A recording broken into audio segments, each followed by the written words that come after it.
Well, we're starting a multi-week series today called Imperfect Relationships.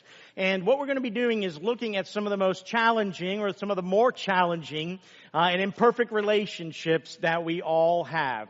But more importantly, what we want to emphasize is how God's gospel, the good news, informs these imperfect relationships. And how the gospel, when it's brought to bear on these relationships, actually can redeem and restore and reconcile and renew and revitalize our imperfect relationships. And so what we're going to do today is we're going to look at probably one of the toughest, most challenging, messiest, sometimes can be ugly, and sinful relationships that many of us have. We're going to look at our imperfect marriages. All right? Now, you might think your marriage is perfect, but you're wrong. Now, today, if you're sitting here and you're like, man, I'm single, I'm not married right now, I want you to bear with us because actually I believe you're going to learn a lot during our time today and next week as we focus on marriage, and then we're going to look at some other categories and areas thereon. Because if you're single now, chances are you're not going to stay single, right? You're going to be looking for a mate and you're going to get married, so this is going to be very helpful to you in that. But all of us know people who are in imperfect marriages and maybe are struggling in their marriage, and you'll be able to take some of the things that we talk about and you'll be able to counsel and help and give insight and instruction to those people. So don't check out just because you're not married. I think you're going to learn a lot of things here maybe that you didn't know before, and certainly will be helpful to you in ongoing instruction for others and in future relationships. Now, I was reading this week the results of a Pew Research Center study where they were looking at love and relationships in America, right? And they were unpacking a lot of the different findings there and talking about the dramatic shifts that our culture here, especially in our country, have experienced in the areas of love and relationship over the past few decades. Here's one of them that continues to show where our culture is going, where the U.S. marriage rate has continued in its steady decline in recent years. Right? Less people are getting married. Right? We're finding a lot of things happening culturally here where marriage as an institution, number one, it's not held in the highest esteem in terms of our understanding of traditional biblical values as it relates to marriage, but fewer people are seeing marriage as the option or the path they want to take in their relationships. One of the things that's driving that is that single adults are getting married much later in life than they used to. Raise your hand if you got married under the age of 22 here. Yeah, quite a few folks here. 23, 24, right in that range. 21, 14. No, don't raise your hand there. Right? The average median age now for men to get married is 30. 30. And for women, it's 28, right? So single adults are getting married much later, and there's a whole lot of factors that go into that. And the other reason there for this decline is the cohabitation rate has increased significantly in the past few decades. More and more people are opting not to get married and living in relationships with others. And it's significant among those under 35. So that kind of goes hand in hand with that other significant. And here's a surprising one. More and more people over the age of 50 are choosing to cohabitate instead of get married. You know what that means is seniors are partying a little too hard. They need to knock it off, right? But some of those things are contributing to all of that. And then there's the changing views in relation to that, because there's large portions of Generation Z, millennials, the Generation Xers, baby boomers who feel that not getting married really has no significant impact on our society. So why even bother doing that? So we've witnessed these dramatic shifts as it relates to people's views on marriage, especially over the past couple of decades, where marriage as an institution, right, has continued in a free fall. Right? It's just sadly progressed in a direction here away from our understanding of traditional biblical values. It's continually being redefined to match the declining morals of our culture. A culture that's made a mad dash away from our Judeo-Christian values. So we're continuing to see all those things play out. And sadly, Christian marriages have not been untouched by that. Right? Christian marriages also have face the battering and the beating of the storms here of our culture. Now, they're slightly better off by and large, but they've not escaped without some damage. And that's why we're going to see throughout our time is continual exhortation for us who are of Christ here to continue to safeguard our marriages from the raging storm of cultural chaos.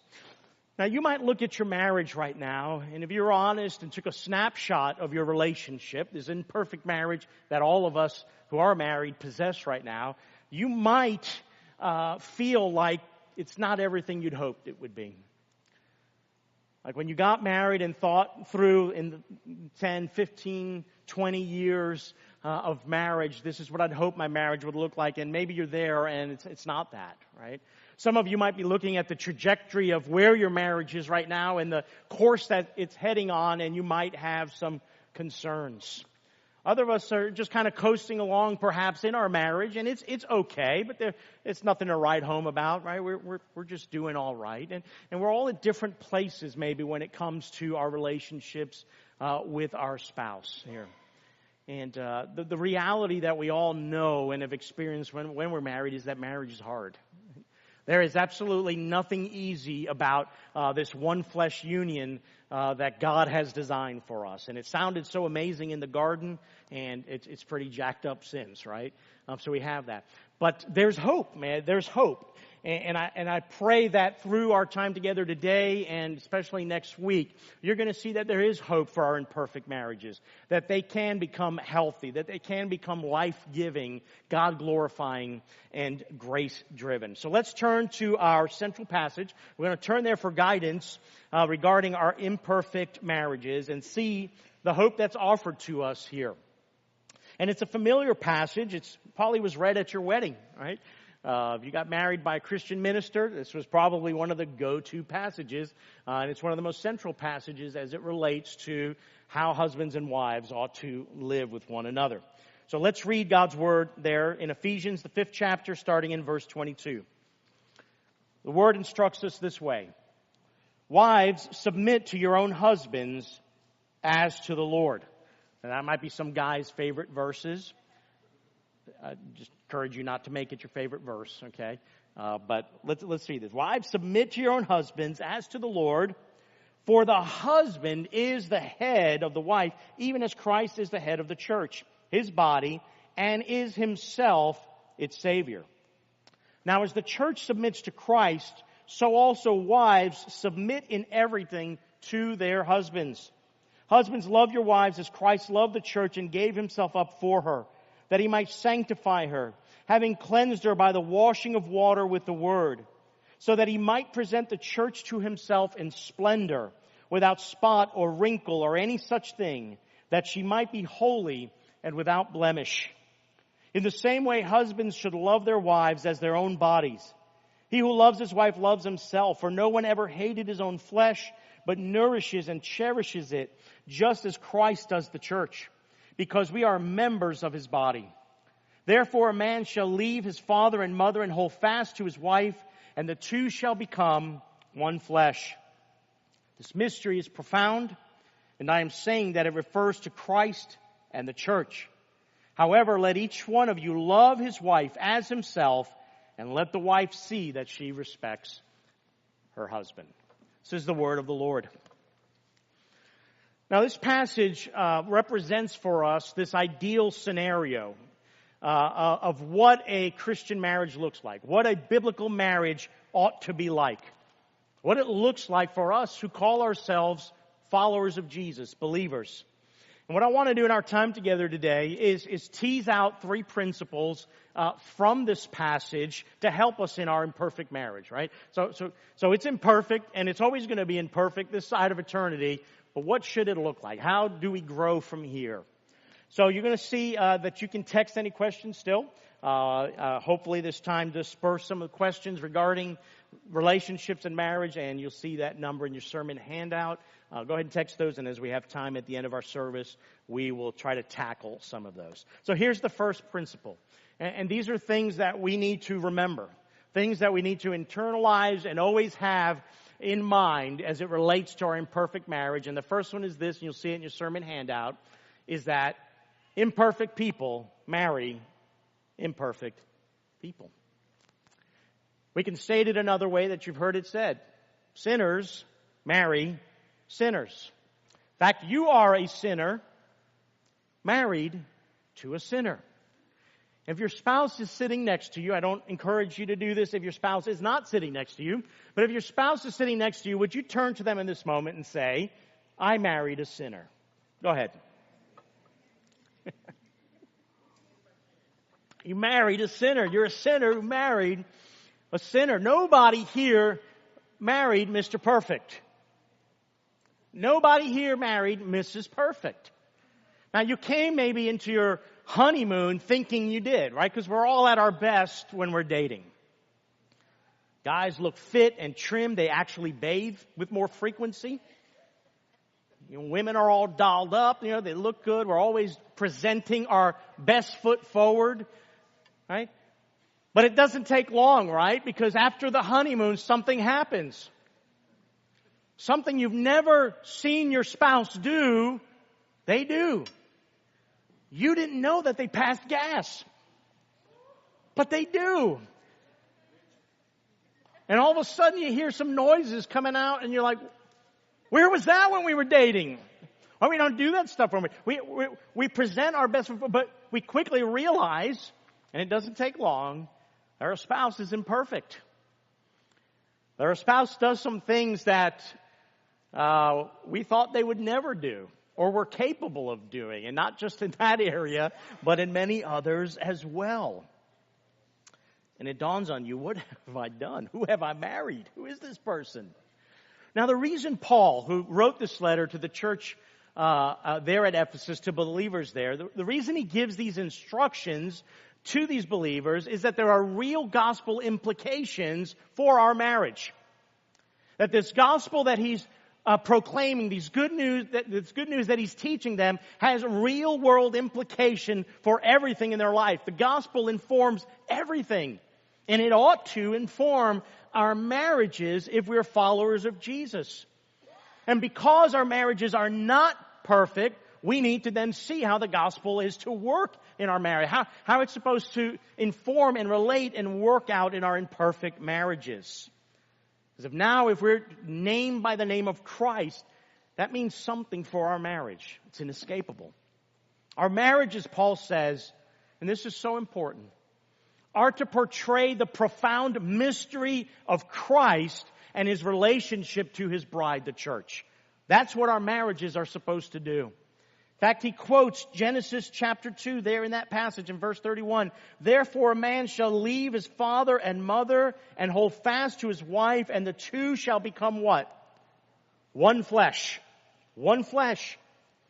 The original creation of this union between man and women that would result in their becoming husband and wife, right, was modeled after something future-looking. Something forward-looking. This future relationship that would exist between Christ and then his union with his own bride, his church. All the way from the beginning, all the way back in this garden scene there in Genesis 2, marriage was patterned after and was supposed to reflect the beauty of Christ's relationship to the church. That's what marriage is supposed to do. Don't you feel like that adds a little pressure to our marriage? It does. Our marriages are supposed to reflect this, portray this, tell this story to everyone that looks at it and go, when I see your marriage, I see what it means for Christ to love his bride and how his bride relates to him. Paul's not merely stating, here are the cultural trends of our day. Here's kind of what married couples do nowadays, and this is the way it is right now in our culture. Wives, submit to your husbands, right? That's what you're supposed to do. That's what our culture does. And then, husbands, love your wives and cherish them, nurture them, live sacrificially for them, right? But if our cultural trends change and they go in a different direction, then we should also kind of morph with that. That's not what he's doing in this passage. That's not what he's reflecting here at all. What we see in this passage represents what God intended for all marriages at all times at any place in history. This is what biblical marriage looks like. And as the church relates to Christ in humble submission and reverential respect for Christ's headship over her. The wife is to submit to her own husband in everything and also respect her husband. And as Christ loves His bride, as Christ has given Himself sacrificially for her, to sanctify her, to perfect her, to wash her, to cherish her, so the husband is to imitate that example in loving his wife. And that's a tall order. I read that, man, and I think about myself and I go, wow, I don't measure up. I don't measure up to this. Our marriages are so imperfect. We hold this at such a high standard, right? This is the gold standard of what biblical marriage is supposed to look like. But we know we don't measure up very well to this. But even though we don't measure up, the reality is God has left this here for us to see that this is exactly what our marriages are supposed to look like and be like. There's a lot stacked against us to reach this ideal, to actually love. Husbands, love your wife as Christ loved His church, and for wives to humbly submit and respect and honor their husbands. Right? We don't do a good job. There's so much stacked against us that help us, to stay with these imperfect relationships and the chaos and the messiness and the challenges and the difficulties that we face in our marriages. But by God's grace, we're going to move to something a little bit different and be able to reflect this more and more. But there's things that get in the way of that. Imagine a person, someone you know very closely, decides that he's going to carry an explosive device with him everywhere he goes. Or she goes. It's not just guys that play with bombs, right? I think there's some females that do as well, right? Imagine makes it, you know what, I'm going to start carrying this explosive device with me everywhere. Think like the suicide bombers' vests, right? They wear these explosives. Imagine they said, I'm just going to wear this everywhere I go, but don't worry, I have no intentions of using this, right? I don't have any intentions of setting it off. You're safe around me, right? Who wants to be around that person? Who would want to hang around that person, right? They're potentially destructive. You don't know when that thing's going to go off, and you don't know what it's going to do to that person, right? Well, the truth is we all bring something highly destructive into our marriage. Something that has immense power to sabotage the love and fidelity and trust and all the things that we think our marriage is comprised of. And you know what that is. That destructive force is sin. And all of us bring that into our marriage. Consequently, every marriage is going to face moments and is going to have moments of selfishness. Every marriage is going to have moments where harsh words are spoken to one another. Every marriage is going to experience jealousy and bitterness and conflict. Every marriage is going to experience moments where one spouse is going to try to manipulate and use guilt to get their spouse to do something and to get their way. And all that happens because we're sinners married to sinners. Imperfect people married to imperfect people. So we're going to do things to undermine our marriage. And our marriages are going to suffer to an even greater degree when we fail to realize the destructive power of sin. How it creates these imperfect relationships. Our marriage is being affected by the weakness and failure of that person that sleeps next to us. Our marriage is being affected by the weakness and failure that each one of us brings into the marital relationship. Think about the thing that you most dislike about your spouse. Don't say it out loud, please.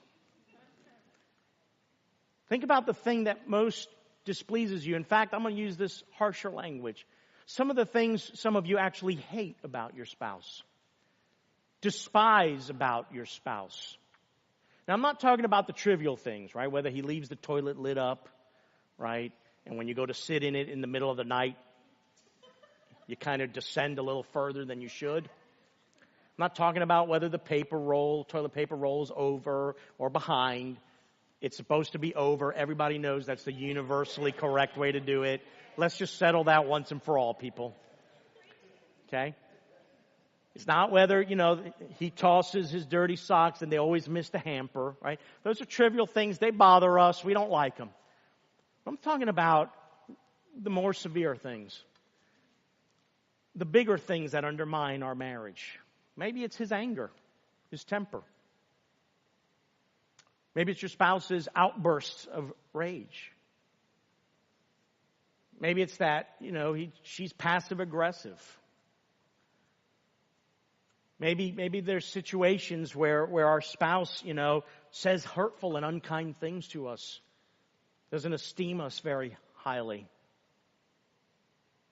Maybe there's aggressiveness in other formats. Selfishness. These things. All of that is the stain of sin, and it's affecting your marriage.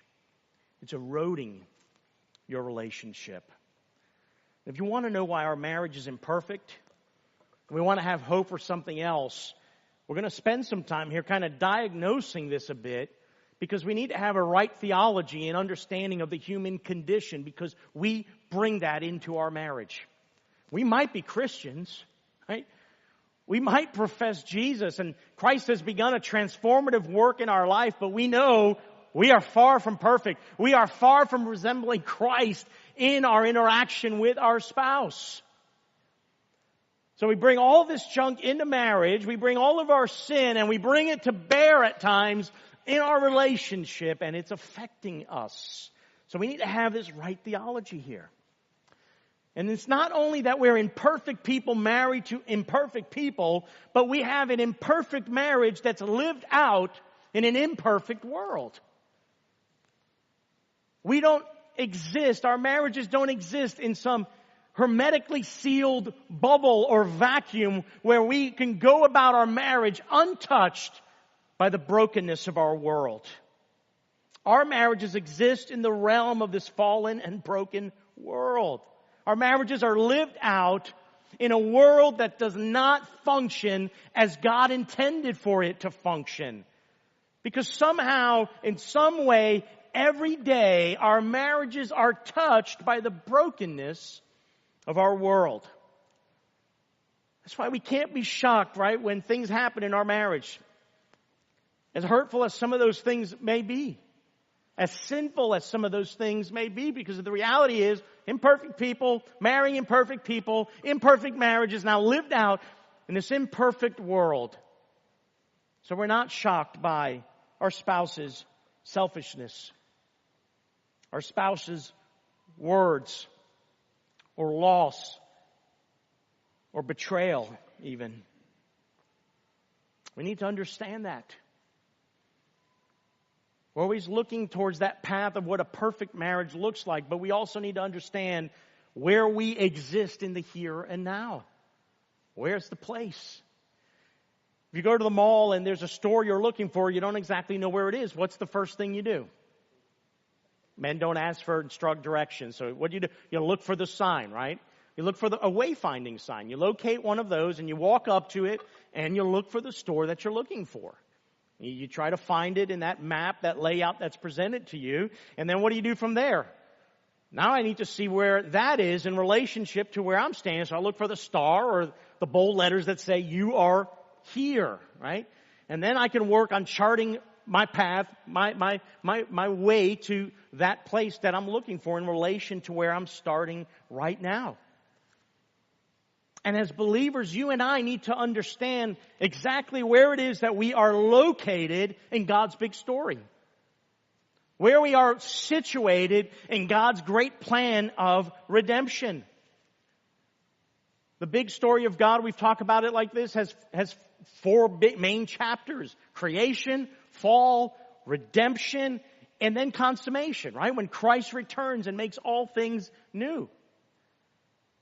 And we want to live in the consummation chapter. We want to live on that side where everything is right and good and perfect and everything's been restored and reconciled and redeemed and made completely new again. The new heavens and the new earth. No more suffering, no more pain, no more hardship, no more betrayal, no hurtful thing, right? We want to be there. We're all looking for that place. But we need to understand where it is that we exactly are located right now. And it's not in that chapter. That's the not yet. We are right now in the glorious chapter of redemption, where God has sent His Son to redeem all things and to begin this process of transforming His people and sanctifying His people to make them like Him. And then when He comes again on that day, those that are His, right, will be fully redeemed and experience the full redemption. But we're not there right now. The chapter we're in, where we're located, you are here, is in the not yet. We're not fully redeemed. We're being perfected, but we're far from the perfect. That's coming. That will happen one day, but right now, we are not there yet. We are at redemption. We're not at consummation. The world has not yet been fully restored. So when we think about that, and when we have a proper understanding of that, now let's begin to look at marriage. Let's begin to look at the things that play out in our relationships that create the divisiveness, the conflict, the tension, the misunderstandings, and all of the other things. And I'll give you an example to help us understand this. I don't think most husbands on their drive home from work begin to think to themselves, I just had such a crappy day. My boss is a jerk. Clients were rude. They were ridiculous, man. I'm exhausted. You know what I'm going to do when I get home? I'm going to take out my frustration on my wife and kids. That's what I'm going to do. I'm really ticked off, and that's what I'm going to do. So what happens? Husband gets home, frustrated, beaten down from the day, beaten down, exhausted from the things that happened, comes into the house and now begins to channel his frustration inappropriately towards his wife or kids. Maybe he begins to yell at the kids for every little thing that they do. They want to be with their dad, but he doesn't want to be bothered by them. You know, and then he says something crude or rude or curt to his wife, and that just escalates into something else there, right? He's treating his wife and children in a manner he should not. What is it that you're witnessing in that moment? What you're witnessing in that moment is your spouse's sin. What you're experiencing in that moment right there is your spouse's sin. And you need to be able to recognize that for what it is. So then what happens? The wife takes it personal. She begins to look at maybe the aggression, the anger, the discord, whatever is being brought to bear in that moment, right? Because this is how the husband chooses to express his frustration, and then now begins to sin against his family. So the wife takes it personal. So what does she do? She lashes out. And she's going to lash out in an adversarial format.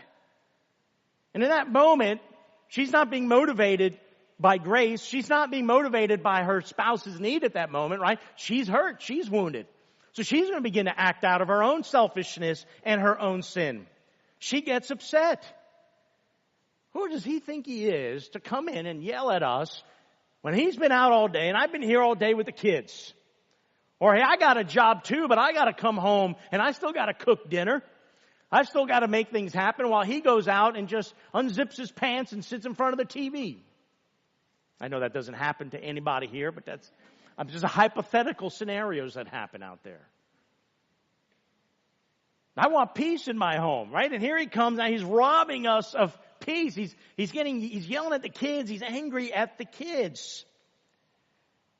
So in our example, rather than the wife ministering to her husband, ministering grace to her husband, when he comes in a foul mood, right? She does everything possible to get him out of the way so she can go back to the place that she was before he got there. When we don't have the proper perspective of what we're dealing with, the fact that we're sinners married to sinners, imperfect people married to imperfect people, and that we are these kinds of sinners who are in need of ministry and grace, what do? We tend to settle for quick solutions that don't get to the heart of the matter. Maybe it's a blow-up argument. Maybe it's like, I'm just going to my room, you just go do your own thing, and we'll just try again tomorrow. We try all these things to quickly settle the situation and never get to the heart of the issue here. We fight to try to get our way. We're selfish. We take the selfish path. We need to understand that God designed our marriages to be a sanctifying element in our lives, to make us more and more like Jesus. If our marriages are supposed to portray this profound mystery of Christ and His relationship to the church, then it stands to reason then that God is going to use our marriages to bring us more and more and closer to that reality that it's supposed to portray. And that's a good thing. For some here, there needs to be a change in perspective of how you view your spouse. Your spouse shouldn't be despised. Your spouse is not your enemy. Your spouse is an imperfect ally that God will use to make your life look more and more like His. And we need to begin to see our spouse that way. We're imperfect people, married to imperfect people, living this imperfect marriage out in an imperfect world. So we got to understand that. And I say that so that there will be more grace towards our spouse. Some of you are in graceless marriages where you've lost the ability to minister grace. So you take what should be moments of ministry, moments of extending grace and forgiveness and spiritual support and aid to your spouse, and you just turn it into madness. Our marriages aren't supposed to be that way. Our marriages are supposed to reflect the grace that we've been shown. There should be forgiveness. There should be repentance. And we're going to talk more about that next week. Imperfect people, married to imperfect people. The second principle that I want us to look at is this. Your imperfect marriage needs a strong foundation. Your imperfect marriage needs a strong foundation. The foundation of any structure, of any building, is arguably the most important structural component, whether you're constructing a small residence, a small house, or a skyscraper, right? What do you need to do any of those things? You need a strong foundation. When a building project is finished, what is the one thing you don't see? You don't see the foundation. You can't see it, but it's there. It has to be there. It's always assumed to be there. So we should never ask the question, man, is that tall building, does that have a foundation? Of course it has a foundation. We know it has a foundation. What's the question we should be asking? Yeah. What kind of foundation is it? Is it a strong foundation? Is it a foundation that is strong enough to withstand the amount of pressure and load that is being brought to bear and exerted upon it? Or is it a faulty, hastily built foundation with inferior materials that's going to crack and shift and give way under the weight of pressure? Your marriage has a foundation. And marriages fail because of the foundation upon it, which it is built, is weak and not strong. Successful marriages are built upon stronger foundations. Here just quickly are some of the weak foundations some marriages are built upon. The foundation of unrealistic expectations that we put on our spouse. This is what my spouse should, this is the ideal representation of what my husband and wife should be. And when our husband and wife fail to meet that expectation, because we've set them up for failure, because they're not perfect, they're not all holy, right? They're sinners just like you are. The marriage can crumble. Some foundations, marriages are built upon the weak foundations of this constant nitpicking of our spouse's character flaws. We're always looking at our spouse and nitpicking and looking at the things that we don't like about them. My husband's too passive. No, my wife is too aggressive. My husband's too messy. My wife is too OCD. My husband doesn't talk enough. My wife talks too much. Right? We're constantly nitpicking and eroding our relationship with our spouse because we're finding flaws in everything that they do and in everything that they are. Some marriages are built upon the weak foundations of this unwillingness to leave and cleave. And this is where sometimes the husband's a mama's boy and always places his mom above his wife. Sometimes it's the wife who runs always to her parents when there's a problem between her and her husband. Or a husband who frequently makes comparison between his mom and his wife. That's a dumb thing to do. But some guys do that. And they're chipping away at the foundation of their marriage. Some marriages are built on the wrong foundations or weak foundations of the wrong motives for getting married in the first place. One of the top reasons given now why some singles are marrying later in life is they want to get married because they want to get married to a spouse and have financial security. Well, that's a wonderful, lofty goal to have, financial security, but it's a terrible motive for getting married. Some get married to please family, who keeps telling her, well, why? Man, she's kind of old. It's time for her to get married. So the first guy that comes along, she marries. Some get married for the wrong motive of an oops pregnancy, right? And so that's the reason let's get married because, we got a kid now. All wrong motives and can lead to faulty foundation. And lastly, again, a failure to see our own fault and constantly place the blame on our spouse. If only, let's play the if only games, right? I've heard this a lot in marriage counseling with some couples. If only my husband would be blank, I would be happy.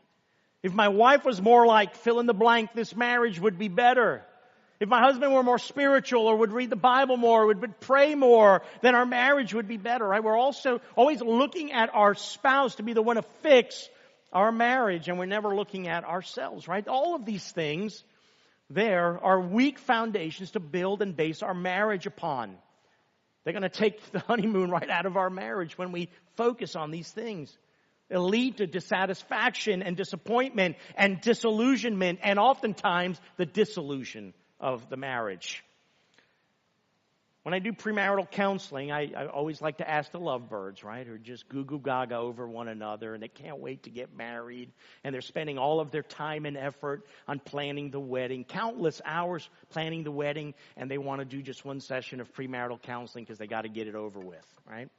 They're spending more time on the wedding than on their life of marriage there. That's a mistake, but at any rate, I always ask them there, what do you intend to be the foundation of your marriage? It's one of the questions I typically ask, and I get all typical answers you'll hear. Love. Love will be the foundation. How many of you know you don't always love your spouse? You don't. We can be honest here. We can get real here, right? Love. Love is going to weather the storms. Love ain't going to last very long, man. That ain't the thing that could be the foundation of our marriage. Respect. We don't always respect our spouse. They do things to us, and they do things that cause us to lose their respect. Right? When you hear about trust and romance, this is the foundation of our marriage. Well, you know the answer I'm looking for, and it's the answer I desire to hear from them and want to hear from them, and that every Christian couple should desire for their marriage to be built upon, which is what? The foundation of Christ, right? Christ to be the foundation of our relationship. And this is so important because in our central passage here, isn't that exactly what Paul is instructing these believers here? That the foundation of your marriage can't be what culture determines. It can't be what you think it should be. It has to be Christ. You have this new life in Christ, so you can't live like you used to. You have the mind of Christ, so you can't think like you used to and as the world thinks. This new nature is now created, Ephesians tells us, after the true image of God, the likeness of God in true righteousness and holiness. So our marriages need to reflect that. So that's why Paul takes time here and says, okay, so here's what that looks like. Wives, here's what it looks like for you to live out of this new nature, this new life in true holiness and righteousness. And husbands, here's how this is supposed to look like for you. Your marriage needs to rightly portray and tell the story of Christ's love for His church and the church's response to that love. So it's Christ that has to be the foundation which we build our marriages upon. Listen, there is no other foundation No other foundation that can support the load and pressure and weight of our sinfulness and selfishness. There is no other foundation that can withstand the destructive force of the brokenness that each one of us brings into our marriage. Nothing else can. Love can't do that. That's quashed the moment we sin against our spouse. Trust and respect and romance, none of those things can withstand our selfishness and sinfulness. Only the foundation, which is Christ. And if Christ is our foundation there, then now we need to take care of what we build upon that foundation. And that building upon our foundation is something we do. And I borrowed this from Paul David Tripp out of his book, What Did You Expect? And I recommend that to every married couple and anyone who wants to get married, where he talks about building the foundation upon the foundation of our marriage, brick by brick. And you know this intentionally. You may be doing it intuitively or even ignorantly at times, but you are building the kind of marriage that you have. You're building that. Brick by brick, little by little, piece by peace. The marriage you have, for better or for worse, is the marriage of your own making. Why do I say that? I say that because every day, every moment, we lay little bricks upon the foundation of our marriage. Every day we do that. In his book there, What Did You Expect? Paul David Tripp explains it in this precise way. The bricks of words said, the bricks of actions taken, the bricks of little decisions, the bricks of little thoughts, the bricks of small moment desires, all work together to form the functional edifice that is your marriage. You are daily adding another layer of bricks that will determine the shape of your marriage for days, weeks, and years to come. That's what we do. Well, we don't tend to process and think about our lives necessarily in that way, but functionally that's how we do it. This applies outside of marriage. This applies to everything, right? All the little things you do to build relationships in general, not just with your spouse, but with friends, with relatives, with coworkers, right? It's little things that add up to what that relationship ends up looking like. The little things that amount to your education. All the little things that go into what your financial picture looks like. All the things that go into looking at what career path you take or what job you take, your employment, your profession. All of these things that we do are made up of many little, seemingly insignificant moments. But they're not insignificant. Little moments are not insignificant. They are significant because all of these little moments make up our lives, make up our marriage, shape our future. All of these things are the moments, these little things that shape our relationships. And if we live with that reality and presence of mind, and if we have that perspective in all that we do, but especially as it relates to our relationships, we're going to choose our bricks carefully, aren't we? We're going to look to place them strategically. And it's important that we understand that the character of our marriage, okay, when you look at your marriage, what your marriage looks like today, the snapshot of your marriage, was not formed in one grand moment. There wasn't one thing that now made your marriage what it is today. Your marriage is made up of the cumulative sum of all of these little moments you have shared. All of these little brick by brick, piece by piece moments. Marriages don't go bad in a moment. Marriages don't derail in one single moment. It may be one event that kind of is the straw that breaks the proverbial camel's back, but it wasn't that one thing. It's not one event. Marriages go bad progressively. They'll get to a point where it's like, just throw up our hands and go, this is done. But it wasn't one thing. It was tons of little things. And likewise, we could say that good marriages grow that way also, progressively. It's not one thing that makes a good and strong marriage. It grows that way progressively. Progressively. It's the daily things that are done that define what our marriages are like. But here's the problem. We are not paying attention to the little things. We allow ourselves to act out of our sin. And we erode the foundation of our marriage. This inattentiveness towards the little things in our marriage, I want us to kind of begin to feel the weight of that. I need to hear this for myself. Feel the weight of all the little things that go into building our marriage in a way that is building upon the foundation of Christ and strengthening it.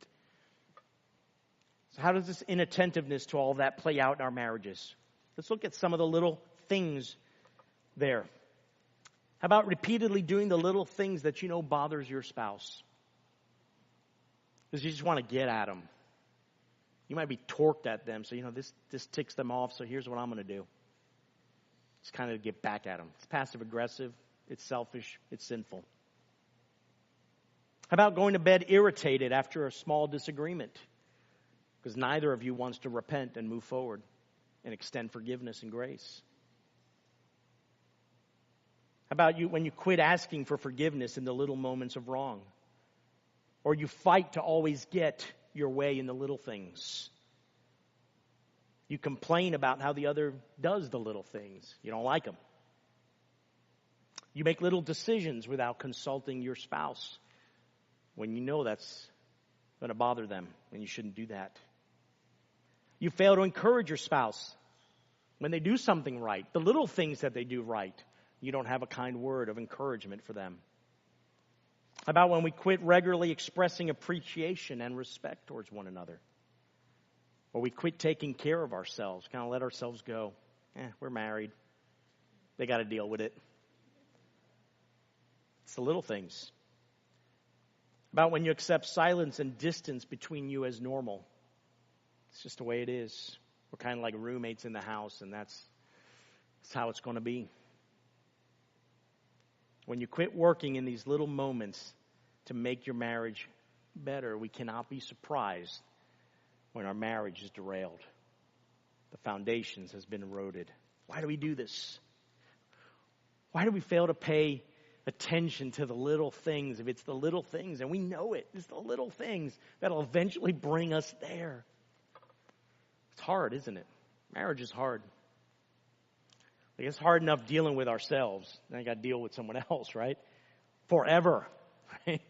Till death do us part. Marriage is hard. And we're selfish. We're selfish. There's a lot of laziness in Christian marriages today. We want our spouse to do all of the heavy lifting and the hard work to work on the marriage, to improve the marriage, because that's going to make my life easier. If my spouse gets it right, then it's going to be good for me. It's easier for me to do that. But we don't do the hard work ourselves. That's sinful. How many times, and Bets has been in several marital counseling relationships with me, when we talk to couples and what we hear is, when she does this, then I'll do that. Well, if he gets his act together, then I can submit to him. Well, she's hard to love, and if she would change this, then I would love her. We're more focused on what the other is failing to do and more focused on waiting for them to make all of the efforts, to make all of the strides forward. And we're more focused on that rather than what our commitment to the Lord should be and doing what God has called us and commanded us to do. It is this moment-to-moment lifestyle, this piece by piece, brick by brick, little by little lifestyle that designed the marriage you now have, for better or for worse. And the way it's going to be changed is brick by brick, little by little, moment to moment. And that's going to take hard work. It's going to take a lot of work. You have to begin paying attention to the little things and build upon Christ as your foundation to see your imperfect marriage turn around and move in the direction that God intends for it to. More could be said about that, but hopefully you get the point there. Here's the third and last principle, and we'll just take a couple of minutes here. There's good news. Like, there's good news, right? I don't want you to leave here defeated and go, man, that just sucks. That's terrible, man. Imperfect. We're sucky sinners. Yeah, we are. There's good news for us, though, isn't there? There's good news for our imperfect marriage. And the good news is that God designed marriage. It's His deal. It's not a human convention. It's not human innovation, right? God designed marriage. And if God designed marriage, then He knows how it best works. And for His children, He's given us the tools and the instruction of what makes a biblical marriage. He gives us the insight on how to reconcile, restore, and revitalize our imperfect marriages. In Matthew 19, it's one of these times where the Pharisees approach Jesus, and of course they always want to trick Jesus, trap Him in something, and they come to Him and ask Him about no-fault divorce. And I don't want to get into that right now, but it was a thing in the Roman culture there, and they asked Jesus if it was lawful for a woman to marry, to divorce, or a man to divorce his wife through no fault, right? There's no fault for any reason kind of divorce, right? And they want to trap Him in something. And then Jesus turns around and He gives a glimpse of how it is that God designed and intended marriage to be like. He says this to them in Matthew 19, 4-6. And He answers them this way. Have you not read that He who created them from the beginning made them male and female? I think we should all be right on that, right? Male and female. From the beginning, God made them this way, right? And said, therefore, a man shall leave his father and mother and hold fast to his wife, and the two shall become. So what does He do? He hearkens back to the creation account. Genesis chapter 2. So they are no longer two, but one flesh. What therefore God has joined together, let not man separate. Right? Like He lowers the boom. Lowers the boom on them. Oh, you want to be able to divorce your wife for no reason, huh? Is that what you want to do? Don't you remember how God designed this thing to be, right? Like, you don't get to determine what that's supposed to look like.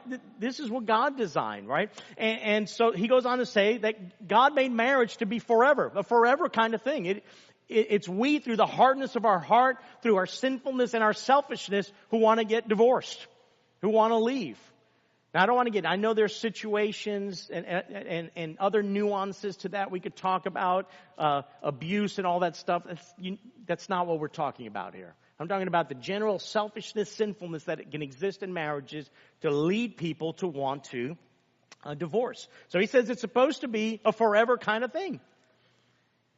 And so the disciples are kind of thrown off by that. And in this, a classic case of overreaction, they respond, well, if that's the case, it's better not to marry then. Like, who would want to do that? That's exceedingly hard. That's heavy stuff, Jesus. In other words, Christ's vision of the meaning of marriage was so monumentally different to the disciples' understanding and the Pharisees' understanding that they couldn't even imagine how marriage then could be a good thing. And Jesus says in response to them, yeah, I know. I know it's hard because not everyone can receive what I'm saying, but it's the truth. Only those whom God helps can accept this and live it out. Quoting this passage and a short commentary on it, Dr. John Piper writes this, and you'll see it on screen. How much more will the magnificence of marriage in the mind of God seem unintelligible to the world we live in, where the main idol is self, and the main doctrine is autonomy, and its central act of worship is being entertained, and its two main shrines are the television and the cinema, and its most sacred genuflection is the uninhibited act of sexual intercourse. Such a culture will find the glory of marriage in the mind of Jesus virtually unintelligible. And sadly, and I know that that's a pretty beefy quote there, but the point He's making here, Jesus, right, sets the standard and the bar for marriage like way high. Way high. And we want the easy out. We want to be able to live in marriages and live in a way that's convenient, comfortable, and placates whatever selfish desire I have or want to gratify. When God says, listen, when I put one person together with another person, the two become one flesh. They're no longer two, they're now one. Who do you think you are to separate that? It's not yours. It's not yours to do that. But we end up there because of selfishness and sin. And marriages break apart, and it's tragic, and families break. Many of you here in this room have been touched by that in your lives. And I know you've experienced grace and forgiveness. So I know you know I'm not heaping condemnation on you. Okay? But this is the weightiness of it is what I want us to see and understand and feel of what Jesus is saying here. So to our culture, what Jesus is saying is unintelligible.